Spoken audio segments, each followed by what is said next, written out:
Hello, and thank you all for affording me the privilege of speaking to you today in the time out of your assumedly busy lives. I'm going to try not to abuse it. Today marks the beginning of something truly great. This is the first meeting of the Bulwark. Today marks the foundation of the most legendary social club that has ever existed in the history of our nation. Something is happening in our age that has every marking of a serious turn in history, and there are many, many people who are simply falling through the cracks of our society, and we cannot afford to keep hemorrhaging our abilities to develop as a people if this senseless suffering continues forever. There is also a tectonic shift underneath the surface level, stories and headlines of people who are crying out for justice and truth, objective truth. Now I'll cut to the chase. I believe our country is being poisoned and has been poisoned for a long time now. The poison is Marxism.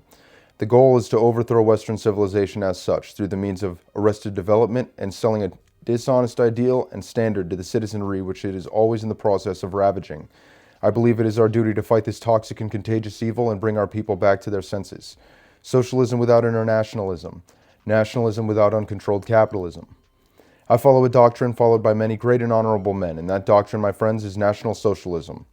Thus being the case, and having such unpopular and radical views, I understand why people have their trepidations or even homicidal intentions over this, but I would urge you to be patient and hear me out before you judge me. Don't want to be prejudiced, now do you?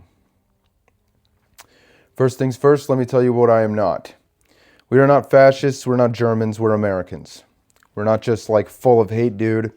And we are not advocates of murdering any innocent people or genocide. Any of that talk in my club will get any member instantly banned.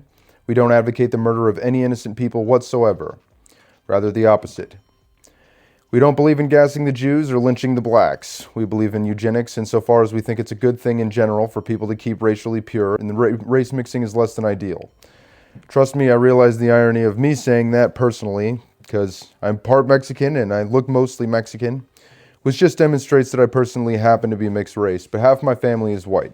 So there must be some reason for me to be sitting here before you today outside of my personal own interests. I have come to realize throughout the years, after becoming a radical leftist scumbag and staying one for a long time, and then growing out of that retarded nonsense, that race actually does matter. For most of my life, I had just gone with the concept that all race is equal. Any race is equal to the next, other than looks, and that's it. But alas, I was proven wrong over and over and over again until I had to finally reconsider my position on the matter. Black people build certain kinds of societies. Mexicans, my father's people, build yet other kinds of societies. And white people, yes, white people, have also built extremely specific kinds of societies, and that culture and rich history of each race belongs to them according to its people and form. They deserve that.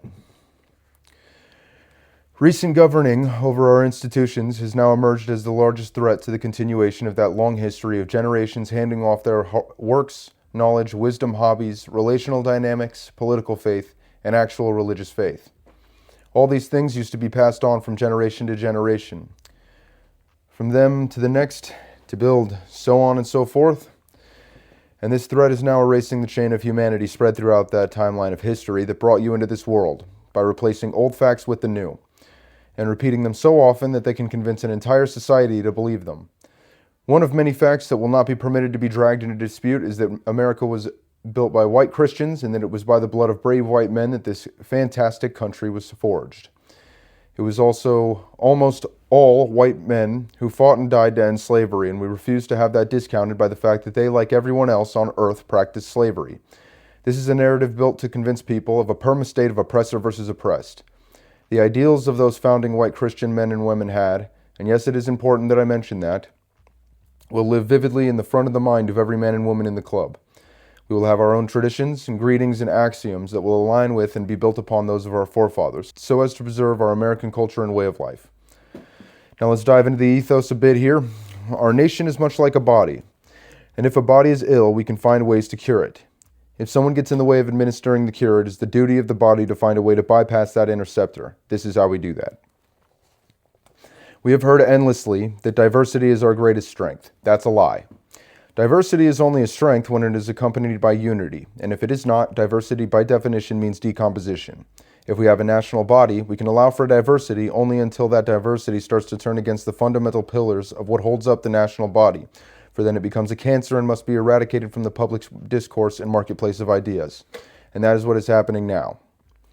We have millions and millions of different ideas on what it means to be an American, all contradicting each other, either partially or wholesale.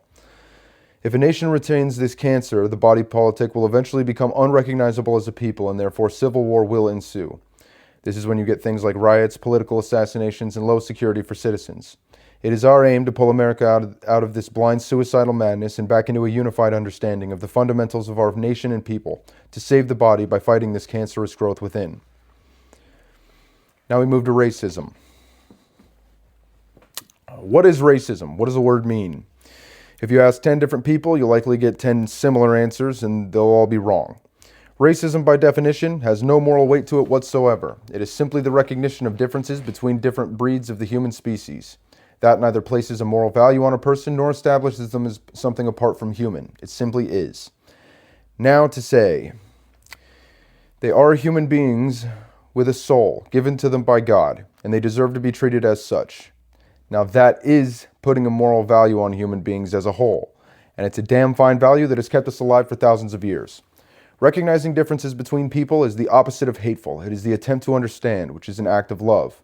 We have all gotten used to the new definition of racism, which actually more properly describes racial hatred. Racial hatred is a different thing than racism, for a racist doesn't necessarily hate someone. I would put myself in that category. Someone who harbors racial hatred is wicked evil and needs to be treated as a wicked evil person. Anyone who says all blacks are criminals, or all Jews are greedy, or all white people hate black people is an ignorant, stupid, and wicked person. You simply cannot put people groups into a literal monolith. That is wrong and unjust. Now, if you say that black people as a whole tend to be more violent, that is not racial hatred. If you say that Jews are more likely to be involved in communism, that is not racial hatred. If you say white people are more likely to invent things, that is not racial hatred. That would be racism, and there's absolutely nothing wrong with using your eyes and brain to notice that human beings are different. Sexism goes in the same direction much of the way here. So to be a sexist is to recognize that there are differences between females and males, and that there are immutable differences between those, and they differ from the mild to the extreme.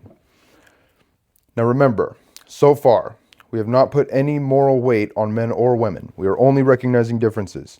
It is not misogyny to say that women tend to be more emotional, just as it is not misandry to say that men tend to be less hygienic. These are differences that exist in objective reality, and we cannot function as a people if we do not operate in that same reality. Now we come to the term anti-Semitism. Anti-Semitism happens to be an incredibly elusive and proprietary word that changes depending on how it is being cast as an accusation. The ADL says that questioning the dual loyalty of a Jew is anti-Semitic. It is said that questioning that even one person under 6 million didn't die horribly in the Holocaust is anti-Semitic. I have also heard people say that it is anti-Semitic to say that Hitler had a few good ideas. Is it? And if it is, why is that wrong? What if the truth is being kept from us by assigning these terms to people who dig too deep into what they don't want you learning? And to be against something, does that necessarily imply hatred? Do I hate the drug addict because I'm against drug abuse? Do I hate the poor because I'm against poverty? Do I hate myself because I'm against race mixing? No, of course not. I'm a Christian, and I am barred from hating human beings as human beings. That being said, the terms anti-Semitism, racism, sexism, ageism, homophobia, all those terms were built to be used as tools. They were not built to be used to describe things and people in reality. They were built to turn the public against specific people by assigning hatred as a motive to the target. This is what they do, and this is how they do it. If you criticize a group of people, of course excluding white people, they will call you hateful, thereby giving the public permission to attack you physically, politically, culturally, and financially, because they have now read your mind and know what you think. Well, here's what I think. You can't fucking know what I think because you're not me. You're not in my head. The only person who is in control of their hatred is me. You're not clairvoyant and you are not a mind reader, so even if someone is screaming in your face that they hate you, you can never truly know for sure. But they assign these to us to keep us from fixing problems. Knowing that they will hurl every single libel and slander at me, mostly based around these accusations, I will not allow my people to be forced into mealy-mouthed preconditioning and qualifying every single statement that they make just so that they sound not too offensive. In my club, this will be a thing of the past, and we can speak openly about things that are happening without trying to pretend that the action itself is something that needs to be justified. That brings me to hate crime and hate speech. To say that speech is hateful would require the aforementioned ability to read the mind of a person. If I say fuck you, or even if I say hate you, you don't know what I truly mean by that. You can only know what you can conclude from the data you collect, coupled with what you have been told and what you have been seen in the past. You are making a judgment on someone's mental state without knowing it. I dare say you are prejudging them. You are prejudiced. No one can see into my mind. Yet, of course. And so I maintain that I hate no one, and yet these devilish liars will do what they do best. They will lie, to justify murdering me or jailing me. And I'll tell you what, I already know what they'll do to me, so here's what I've done to take precautions for this. Every single speech that I ever give, I will have a second recording of my own, and I will make sure it is copied and protected in multiple places. That way, when they undoubtedly start spinning their lies to the American people, I've got the tape. I expect to be lied about and misunderstood, and that, my friends, is the entire point of inventing hate speech and hate crime legislation, to target ideas that these traitorous snakes don't like by claiming to know what is in your head.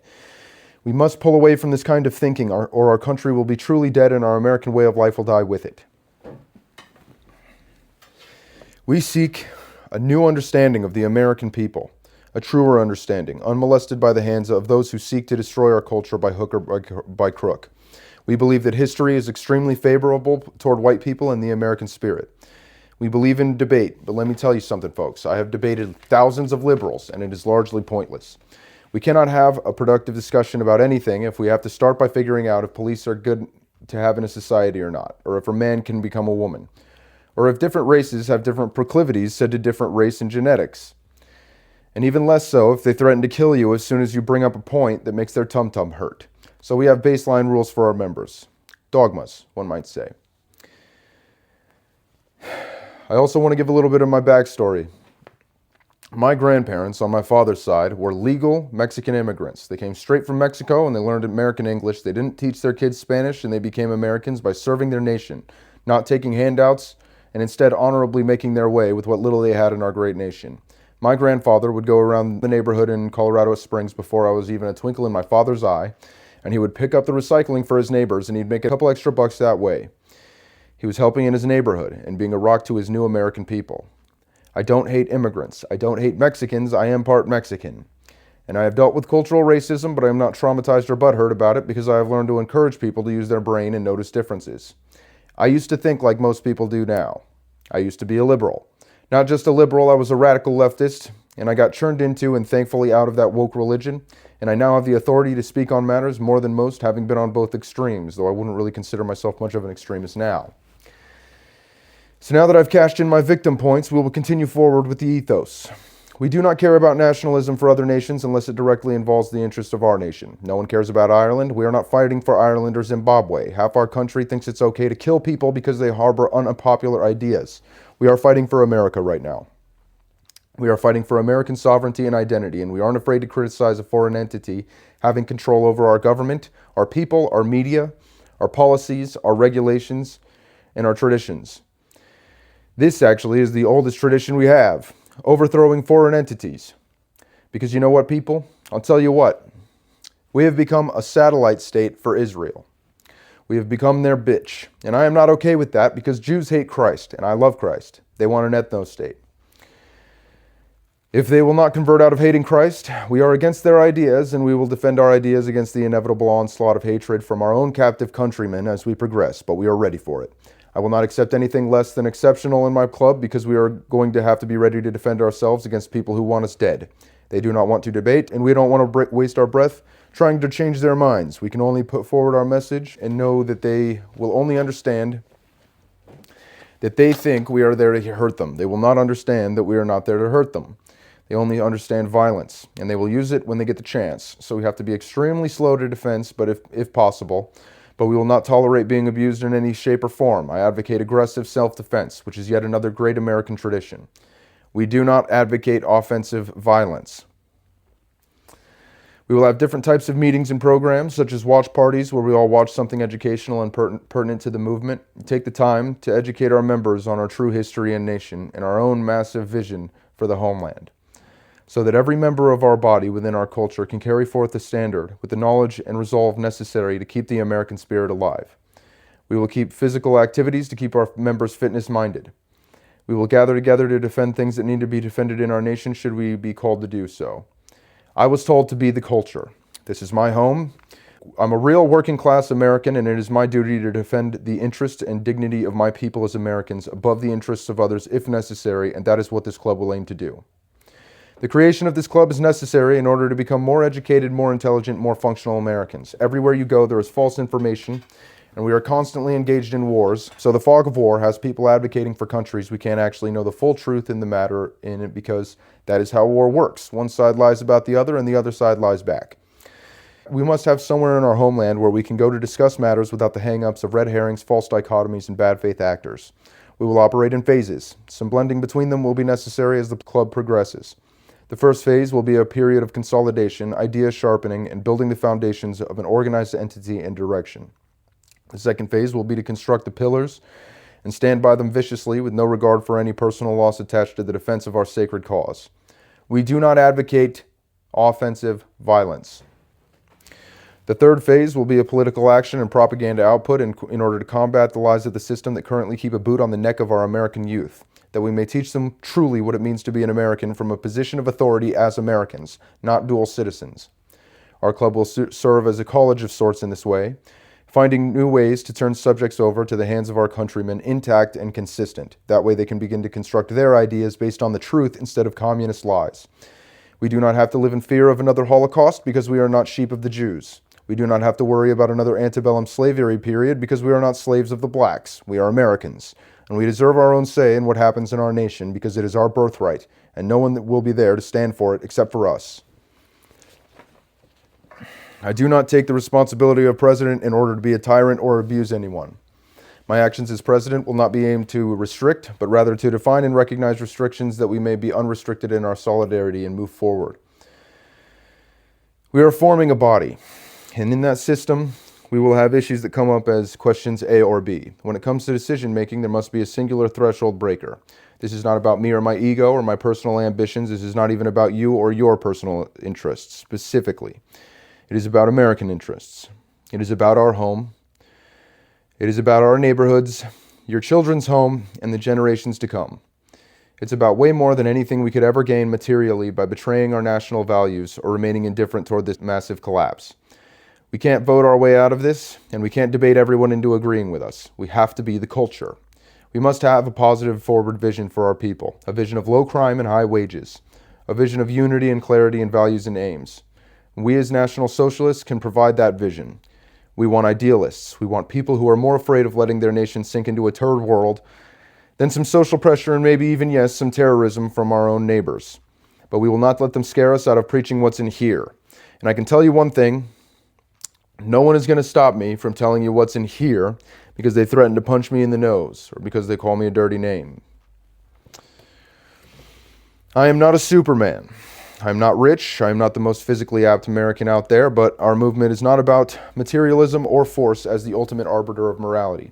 It is about more than that. It is about the soul and spirit of our people, born of the blood and soul of those who secured our land for us to protect and carry on by the grace of our Lord Christ.